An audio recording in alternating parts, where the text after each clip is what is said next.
Alright, so this part of my rainwater system was a mystery for a while. I could not figure out how water got into this thing, and it turns out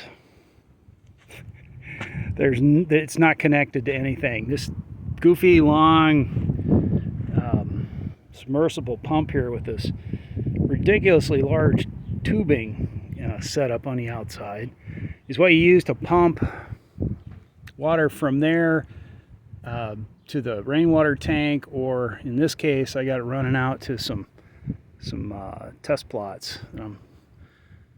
Testing some ground cover. But this is 1,350 gallons. It was completely full when we got here. So now we walk past the alert dog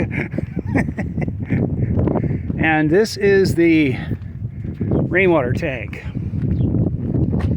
I think this is between 600 and 800 gallons. I'm thinking 6.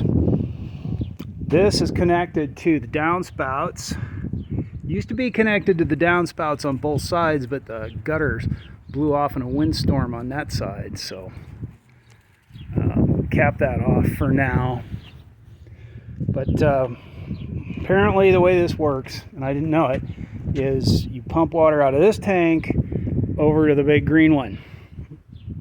So you store your rainwater there, and this tank stays empty so it doesn't just go out the outflow onto the driveway, which it has been doing for basically since this place was left vacant.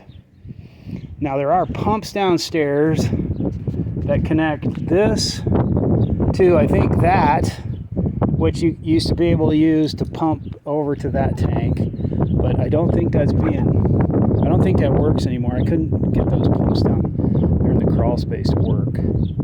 So anyway, we have another similar sized tank here. This is the greywater tank, and I believe it was greywater and rainwater until we disconnected that feed. I don't know if this rainwater connects to this tank or that one over there. I'm going to assume it's this one.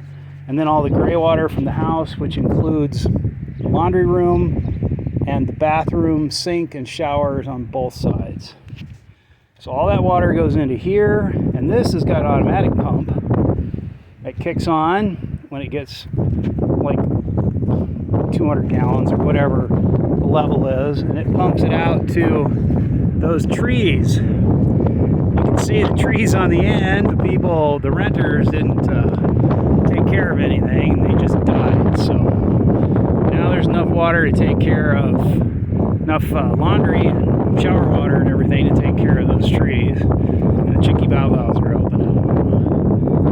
So I got this to work by putting another one of those submerged pumps in there, and then connecting to the sprinkler piping, which was already here. Most of it's either broken or torn up. But I got this one piece all the way out to these trees here in the middle, which somehow managed to beat the odds and live.